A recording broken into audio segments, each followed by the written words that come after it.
Welcome to the Fitness Entrepreneur Expert Coaching Series. Today I am joined by none other than the legendary Paul Mort. Paul is a best-selling author and also the founder of an incredible business that helps men transform their lives and transform their businesses. Now this video is going to be really useful for you if you're a health and fitness coach or if you're a business coach and you ultimately run a high-ticket group coaching program. I'm going to be helping Paul through his biggest challenge right now in business and helping him unlock new levels of clarity and revenue for his business. And these lessons can be plugged into your business. But before I get into the coaching call, it's really important to understand how I'm helping Paul and what is the actual thinking behind everything that I'm doing. And it's really important that you understand this because you need to have a model behind looking at your business. You see, your business is only going to grow to the level at which you can operate. And you as a founder can only go to a certain level if it's just being built and run by yourself. And there are certain components with building a business that need to be unlocked and need to be leveraged with the right automations and the right people in order for you to actually create value outside of yourself. So I want to show you the model that I'm using to coach Paul, and I want you to soundboard your own coaching business if you have one, and if you don't have one, you can use this model as well. And I want you to look at what's good, what's bad, what's okay, because the areas that are bad are essentially the areas that you're avoiding, the areas that you don't have the right skill set in, you don't have the right insight in, and ultimately the areas that you need the greatest level of clarity and help in order to go to the next level with your business. So let's get stuck in. Guys, I'm with the legendary Paul Mort here, infamous mindset coach, best-selling author. Paul, tell us what kind of clients you coach and what your biggest challenge is in business right now. So I am working, holy shit, man, I've worked with every type of client you can think of, but I'm working mainly with male business owners. A lot of people stuck at a certain income level, and it's actually the way they think, their energy, their mood that holds them back more than anything else. And in my business, we're running into a bit of a challenge right now. I've been stuck at this 7-figure mark for maybe 3 years now, 1.2, 1, 1.4, 1.5. And I'm always obviously looking at what the biggest challenges are, and I'm sure at any level people think they have a lead problem. So I have a sales team now, and 1 week we'll have 30, 40 calls booked in, and then the next week we'll have 2 or 3, and I'm constantly thinking, how can I get more calls booked? How can I get more calls booked? So, we had a little conversation on this before, but I would love your insights on, do I need more leads? How do I get more leads? How do I get more calls booked? Why are some weeks different than others? So the biggest fallacy that most people think is that they need more leads to grow their coaching business. And the reality is they're not looking at it through the right lens. The first thing that you need to look at is the product. And that's the actual service that you provide people on a daily, weekly, monthly basis. And the first thing you've got to ask yourself is, what is our churn like?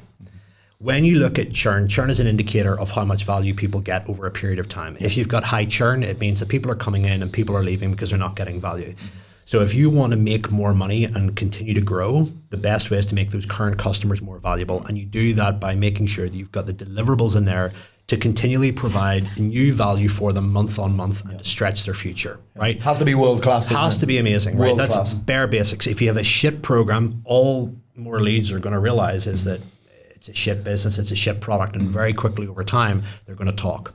So make sure that the product is absolutely solid, and you want your churn to generally be under 4% a month with the amount of current clients that are in the business, new clients that come in, and the amount of people that leave, right? So making sure that churn is as low as possible is important. You can also, again, get user feedback. How have you found the program? How likely are you going to get value from it in the next 6 months? Gives a really good indication of how am I going to use this in my future.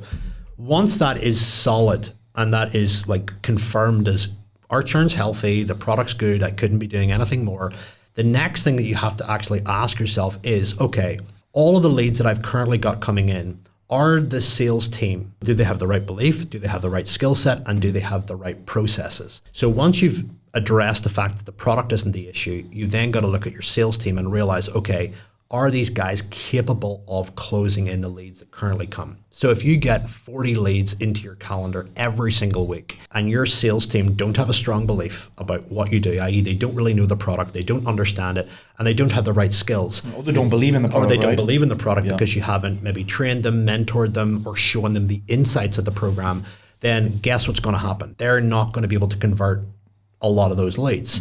And you're bringing leads into a sales channel that isn't strong.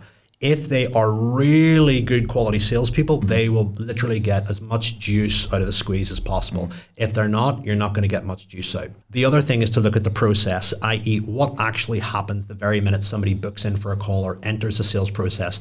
What material are they given to pre-frame them on the common objections around why people won't invest?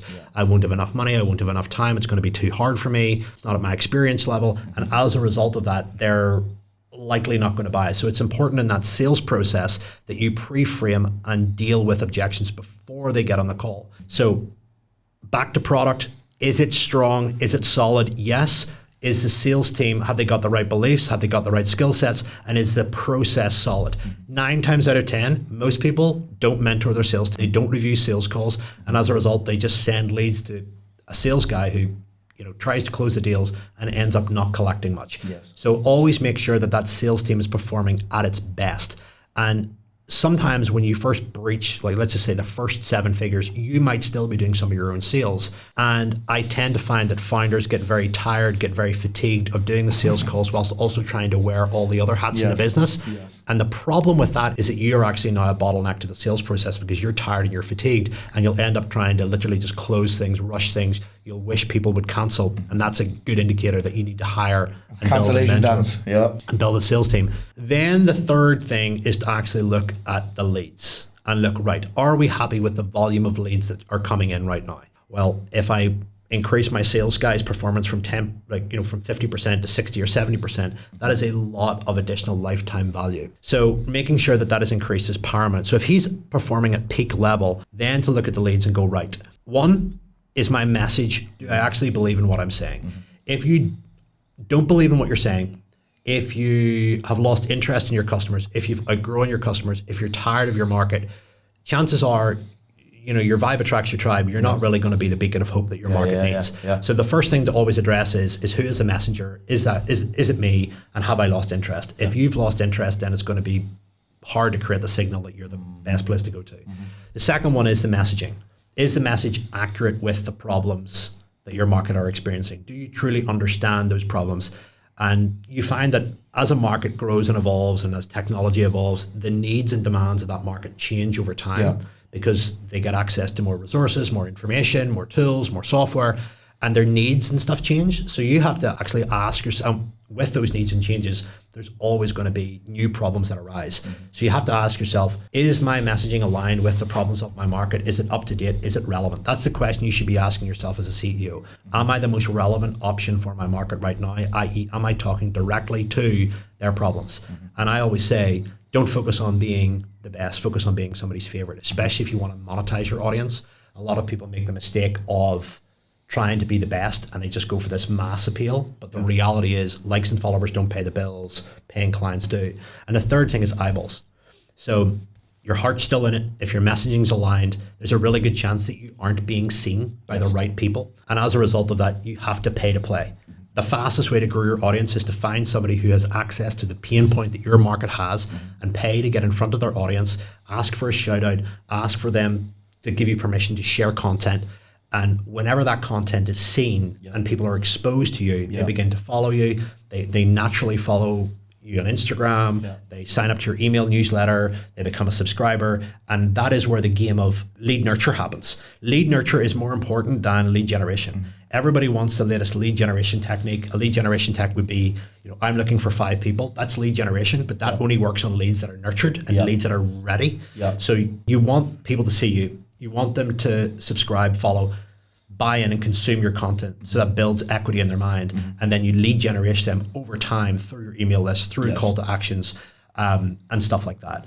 And the other side of that is paid advertisement as well, to force your content into the newsfeed so that people can see it and get to know who you are. And when that content is forced into the newsfeed, you then build audiences off the people that watch your stuff, the people that subscribe to your email list, and then you retarget them with more messaging and so call to actions. So if you've hit a constraint in business, the worst thing you can say is, I just need more leads. You've got to look at, is my product good enough? Are clients staying? Are they seeing value?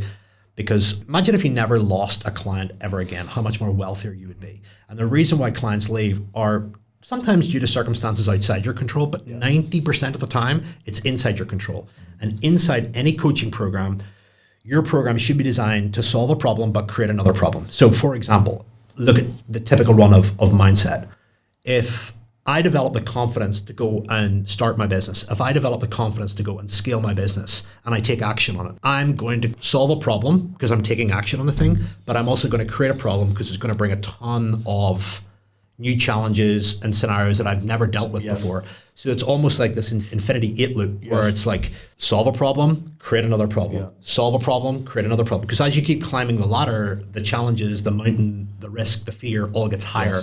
And you need to get better as an individual. Same with fitness. You know, if I do a 12-week transformation program with you, at the end of 12 weeks, you don't just say, I'm stopping the gym, I'm never training again. It's the same with personal growth and development. You don't just say, I'm stopping reading, I'm stopping consuming it. You've got to get better as you advance new mountains. So making sure that that product continually provides value, appreciates value, stretches future, and keeps people paying and staying and referring. Second is to look at the quality of your sales team, including you, the process, the belief, the skill of the sales team. If you raise it up 10%, think about how many customers that could bring in based on your current leads. You get more out of your leads and the lifetime value with those people. And then the third one is to look at your messaging. Is your heart still in it? Is the messaging relevant? And am I getting in front of the right eyeballs? So run through that lens. And last but not least is the team that are inside that system. The growth of your business is in direct proportion to the quality of thinking and decisions that are made outside of you. So we chatted here about something that you're always getting stuck in the weeds of having to make the decision or check up on certain things with certain team members. Imagine if you never had to do that. One, you'd have a lot more bandwidth to focus on the stuff that you're really good at. And two, you'd have a lot more confidence. And when you've got confidence, then you tend to lean into more risk. Versus if I lean into more risk and try to grow the company right now, and I'm throwing all of that volume and activity onto people that can't handle it currently, I'm going to break them even more. And it creates a problem. So really making sure that you have got the best people in the best seats in the business that are autonomous, that can make decisions without you. And, you know, I've shared this before, but you hire in two lenses, responsibility and activity. People that are more responsible are responsible for making decisions and doing things without you. People that are hired on activity are just hired to do a set task list. So you want responsible people in seats. Exactly. Does that answer that question? I mean, it's the longest answer possible for you. Thank you, mate. Thank you. It's exactly what I needed to hear. My pleasure.